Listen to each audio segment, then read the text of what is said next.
ഇന്നത്തെ ഇക്കാക്ക സ്പെഷ്യൽ ആയിട്ടാണ് കരിമീൻ വാഴയിലയിൽ പൊള്ളിച്ചത്.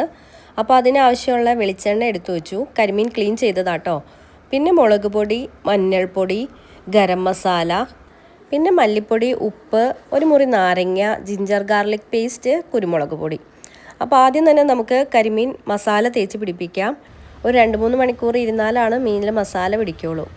അപ്പോൾ ഒരു പാനിലേക്ക് ആ മസാലപ്പൊടികളും എല്ലാം ഇട്ട് ജിഞ്ചർ ഗാർലിക് പേസ്റ്റ് ഉൾപ്പെടെ ആട്ടോ ഇട്ട് അതിലേക്ക് ഒരു മുറി നാരങ്ങ പിഴിഞ്ഞു. എന്നിട്ട് നല്ല പോലെ അതൊന്ന് മിക്സ് ചെയ്യുക.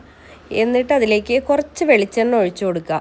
എന്നിട്ട് ആ മസാല ഒന്നും കൂടെ നല്ലപോലെ മിക്സ് ചെയ്ത് ഓരോ മീനും എടുത്ത് അതിൻ്റെ വരയിട്ടേക്കുന്നതിൻ്റെയൊക്കെ നടുക്കൊക്കെ നല്ല പോലെ മസാല തേച്ച് പിടിപ്പിക്കുക. മസാലയൊക്കെ തേക്കുമ്പം കയ്യിൽ മീനിൻ്റെ മുള്ള് കൊള്ളാതെ നോക്കണം കേട്ടോ. കാരണം നല്ല വേദനയാണ് ആ മുള്ള് കൊണ്ട് കഴിഞ്ഞാൽ. മീനെല്ലാം നല്ലപോലെ മസാല തേച്ചിട്ടേക്കൊക്കെ ഒരു 3-4 മണിക്കൂർ ഫ്രിഡ്ജിലേക്ക് വെച്ചായിരുന്നു. അപ്പോൾ അത് സെറ്റായിട്ടുണ്ട്. കൂടെ തന്നെ മല്ലി, പുതിന, തക്കാളി, പച്ചമുളക്, അതുപോലെ തേങ്ങാപ്പാൽ, അതിൻ്റെ കൂടെ തന്നെ ചെറിയ ഉള്ളി, മല്ലിപ്പൊടി, മുളക് പൊടി, ഗരം മസാല, മഞ്ഞൾപ്പൊടി, ഉപ്പ്, ജിഞ്ചർ ഗാർലിക് പേസ്റ്റ്, കുരുമുളക് പൊടി, പിന്നെ തക്കാളിയും സവാളയും പച്ചമുളകും, അതിൻ്റെ കൂടെ കറിവേപ്പിലയും, ആവശ്യത്തിനുള്ള വെളിച്ചെണ്ണയും, പിന്നെ മീൻ പൊള്ളിക്കാൻ ആവശ്യമായ ഏറ്റവും അത്യാവശ്യമായ വാഴയില. സാത്ത് വളരെ കഷ്ടപ്പെട്ട് എടുത്തുകൊണ്ട് വന്ന് തന്ന വാഴയില കേട്ടോ. അപ്പോൾ നമ്മുടെ ഫസ്റ്റ് സ്റ്റെപ്പ് എന്ന് പറയുന്നത് പാൻ ചൂടാക്കാൻ വയ്ക്കുക. അതിലേക്ക് നല്ലപോലെ ചൂടായി കഴിയുമ്പം വെളിച്ചെണ്ണ ഒഴിച്ചു കൊടുക്കുക. വെളിച്ചെണ്ണ നല്ലപോലെ ചൂടായി കഴിയുമ്പോൾ അതിലേക്ക് കറിവേപ്പില ഇട്ട് കൊടുക്കുക. മീൻ ഫ്രൈ ചെയ്യാൻ നേരത്ത് എപ്പോഴും കറിവേപ്പില ഇടാൻ നേരത്ത് നല്ലൊരു ഫ്ലേവർ കിട്ടും കേട്ടോ. മീൻ നല്ലപോലെ ആ വെളിച്ചെണ്ണയിൽ ഇട്ട് ഒന്ന് ഫ്രൈ ആക്കി എടുക്കുക. ഒത്തിരി ഡീപ്പ് ഫ്രൈ ആക്കണ്ട, 2 സൈഡും ഒന്ന് ഫ്രൈ ആക്കി എടുക്കുക. അത് കഴിഞ്ഞ് നമ്മൾ ആ മീൻ ഫ്രൈ ആകുന്ന സമയം കൊണ്ട് നമുക്ക് സവാളയും തക്കാളിയും പച്ചമുളകൊക്കെ ഒന്ന് കട്ട് ചെയ്തെടുക്കാം കേട്ടോ. അത് മീഷോന്നൊരു ചോപ്പ് ചെയ്യുന്ന സംഭവം വാങ്ങിച്ചു. അതിനകത്താട്ടോ എല്ലാം ചെറുതായിട്ട് കട്ട് ചെയ്യുന്നത്. അപ്പോൾ കുറച്ച് വലിയ പീസാക്കിയിട്ട് അതിലേക്ക് ഇട്ടിട്ട് ചെറുതായിട്ട് ചോപ്പ് ചെയ്തെടുക്കും. അപ്പോൾ മീൻ നല്ലപോലെ ഒന്ന് ഒരു സൈഡ് ഫ്രൈ ആയിട്ടുണ്ട്. ഇനി നമുക്ക് അതൊന്ന് തിരിച്ചിട്ട് കൊടുക്കാം. അതിൻ്റെ അപ്പുറ സൈഡ് കൂടെ ഇതുപോലെ ഫ്രൈ ആയി കിട്ടണം. അപ്പോൾ അത് പൊട്ടിപ്പോവാതിരിക്കാൻ വേണ്ടിയിട്ട് കാക്ക ഒരു സ്പൂണും കൂടെ യൂസ് ചെയ്തിട്ടാട്ടോ തിരിച്ചിട്ട് എല്ലാം തിരിച്ചിട്ടിട്ട് ആ സൈഡും കൂടെ ഒന്ന് ഫ്രൈ ആക്കി എടുക്കണം. അപ്പോഴേക്കും നമുക്ക് ആ കട്ട് ചെയ്യാനുള്ള തക്കാളിയും ഒക്കെ ഒന്ന് കട്ട് ചെയ്ത് ചോപ്പ് ചെയ്തെടുക്കാം. അപ്പോൾ ഇതാണ് ആ മീഷോന്ന് വാങ്ങിയ സംഭവം. ഇതുകൊണ്ട് പെട്ടെന്ന് ചോപ്പ് ചെയ്തെടുക്കാം കേട്ടോ. കുറച്ച് എളുപ്പമായി കാര്യങ്ങൾ. എന്നിട്ട് മീനെല്ലാം ഫ്രൈ ചെയ്തത് ഒരു പാത്രത്തിലേക്ക് മാറ്റി വയ്ക്കുക. ആ ഓയിൽ കളയണ്ട കേട്ടോ. ആ വെളിച്ചെണ്ണയിൽ തന്നെയാണ് നമ്മൾ ഇനി ബാക്കി മസാലയൊക്കെ ഉണ്ടാക്കുന്നത്.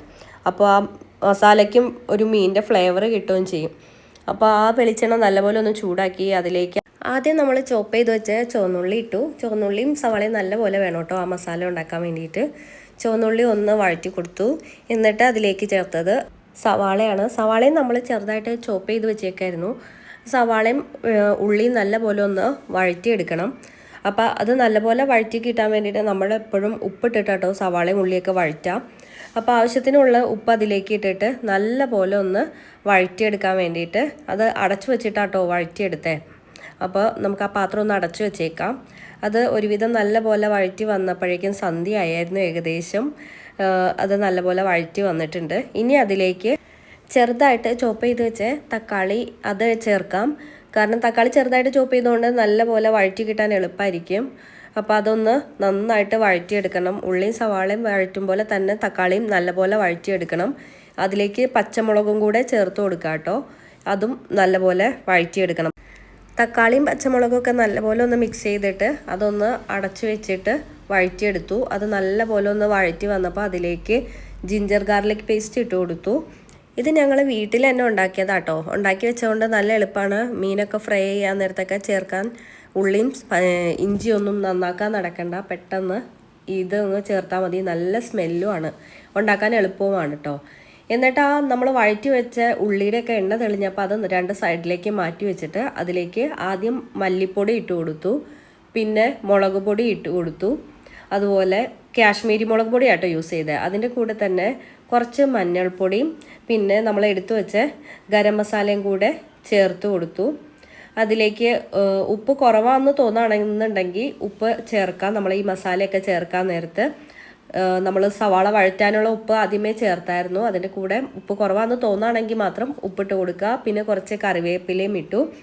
ഇനി നമ്മൾ ഇടാൻ പോണത് കുരുമുളക് പൊടി നിർബന്ധമായിട്ട് ഇടേണ്ട ഒരു സംഭവം കേട്ടോ. നമ്മൾ മീൻ ഫ്രൈ ചെയ്യാൻ നേരത്തും അതെ. അതിലേക്കൊരു പകുതി നാരങ്ങയും കൂടെ പിഴിഞ്ഞ് നല്ല പോലെ അതൊന്ന് മസാലയൊക്കെ മിക്സ് ചെയ്ത് മൂപ്പിച്ചെടുക്കണം. കാരണം ആ മസാലപ്പൊടികളുടെയൊക്കെ ആ പച്ചമണം പോയി കഴിഞ്ഞിട്ട് വേണം നമുക്കതിലേക്ക് കുറച്ച് തേങ്ങാപ്പാൽ ഒഴിച്ചു കൊടുക്കാൻ വേണ്ടിയിട്ട്. തേങ്ങാപ്പാലും കൂടെ ഒഴിച്ചപ്പം അത് കറിന്ന് നല്ല ഒരു സ്മെല്ല് വരുന്നുണ്ട് കേട്ടോ. അങ്ങനെ നമ്മുടെ മീൻ പൊള്ളിക്കാനുള്ള മസാല റെഡി ആയിട്ടുണ്ട്. ഈ തേങ്ങാപ്പാൽ ഒഴിച്ചിട്ട് ഒന്ന് പതിയെ അടച്ചു വെച്ച് അത് മാറ്റി വെച്ചേക്കുക. ഇനി നമുക്ക് വാഴയില ഒന്ന് വാട്ടിയെടുക്കണം. കീറിപ്പോവാതെ വാട്ടിയെടുക്കണം. ചെറുതായിട്ട് കീറിയതുകൊണ്ട് വേറൊരു വാഴയിലയും കൂടെ വെച്ചിട്ട് അഡ്ജസ്റ്റ് ചെയ്തു. അപ്പോൾ ആദ്യം തന്നെ വാഴയിലയിലേക്ക് കുറച്ച് മസാല എടുത്ത് നല്ല പോലെ ഒന്ന് സ്പ്രെഡ് ചെയ്ത് വെച്ചു. എന്നിട്ട് ഒരു മീൻ അതിന് മുകളിലേക്ക് വെച്ചു. ഇനി നമുക്ക് മീനിൻ്റെ മേലെ കൂടെയും ഒരു ലെയറും കൂടെ മസാല ഇട്ട് കൊടുക്കാം കേട്ടോ. ആ മീനെ മൊത്തത്തിൽ ആ മസാല കൊണ്ട് ഒന്ന് കവർ ചെയ്തു. ഇനി നമുക്ക് ഈ മല്ലിയും പുതിനയൊക്കെ ഒന്ന് കട്ട് ചെയ്ത് തക്കാളിയും കട്ട് ചെയ്ത് പച്ചമുളകും ഒന്ന് നടുകെ കീറി അതിൻ്റെ മേളിലൊന്ന് വെച്ച് കൊടുക്കണം. അപ്പോൾ അതിക്കൊക്കെ 2 തക്കാളി വെച്ച് കൊടുത്തു. ബോഡി ഗാർഡിനെ പോലെ 2 പച്ചമുളകും അതിൻ്റെ മേളിൽ കൂടെ കുറച്ച് മല്ലിയും പുതിനയും ചെറുതായിട്ട് കട്ട് ചെയ്തത് അതും കൂടെ വെച്ച് ഇനി വാഴയില നന്നായിട്ട് പൊതിഞ്ഞെടുക്കുക. വാഴയിലയിൽ ചോറ് പൊതിയാൻ അറിയാവുന്നവർക്ക് പെട്ടെന്ന് അത് കവർ ചെയ്തെടുക്കാൻ പറ്റും കേട്ടോ. എന്നിട്ട് വാഴയുടെ നാര് കൊണ്ട് തന്നെ അത് നല്ല പോലെ കെട്ടി ഉറപ്പിച്ചു. ഇക്കാക്ക അത് നല്ല ഭംഗിയായിട്ട് എല്ലാം പൊതിഞ്ഞെടുത്ത് വാഴനാര് വെച്ച് കെട്ടി വെച്ചു. ഇനി നമുക്കതൊരു പാനിൽ പൊള്ളിച്ചെടുക്കാം. അപ്പോൾ ഒരു പാൻ ചൂടാക്കിയിട്ട് അതിലേക്ക് വെളിച്ചെണ്ണ ഒന്ന് ഒഴിച്ചു കൊടുത്തേക്കുക. ആ വെളിച്ചെണ്ണ നല്ല പോലെ ചൂടായി പാനും നല്ല പോലെ ചൂടായിട്ട് വരുമ്പം ഓരോ പൊതിയും വാഴയിലയും അതിലേക്ക് ഇട്ട് പൊള്ളിച്ചെടുക്കണം. 2 സൈഡും. ഞങ്ങളുടെ പാൻ ചെറുതായിട്ട് എന്നാലും അത് നല്ല പോലെ 2 സൈഡും, ഒരു സൈഡ് ഒരുവിധം നന്നായിട്ട് ചൂടായൊക്കെ വന്നപ്പം അടുത്ത സൈഡും അങ്ങനെ തിരിച്ചും മറിച്ചും ഇട്ട് നല്ല പോലെ ഒന്ന് പൊള്ളിച്ചെടുത്തു. എന്നിട്ട് അത് മാറ്റി വയ്ക്കണം. അത് കഴിക്കാൻ നേരത്ത് ആ വാഴയില തുറക്കുമ്പോൾ തന്നെ അതൊന്ന് ഒരു നല്ല സ്മെല്ലായിരുന്നു കേട്ടോ. നല്ല ടേസ്റ്റും ആയിരുന്നു പൊള്ളിച്ചത്. ഇക്കാക്കായ കേട്ടോ അത് കട്ട് ചെയ്ത് ആദ്യം തന്നെ തുറന്നത്. പക്ഷെ കഴിച്ചത് ഞങ്ങളായിരുന്നു. അപ്പോൾ അതിൽ ആ തക്കാളിയും പുതിനയും മല്ലിയും ഒക്കെ ഇട്ടേക്കുന്നതും അതിനും നല്ല ടേസ്റ്റ് ഉണ്ടായിരുന്നു കേട്ടോ. അതിൻ്റെ ഒരു മല്ലിയിലൊക്കെ ഒരു ഫ്ലേവർ ഉണ്ടായിരുന്നു. എന്തായാലും ഒന്ന് ഉണ്ടാക്കി നോക്കണ്ടായിട്ടാട്ടോ കരിമീൻ പൊള്ളിച്ചത്. സൂപ്പർ ടേസ്റ്റ് ആയിരുന്നു.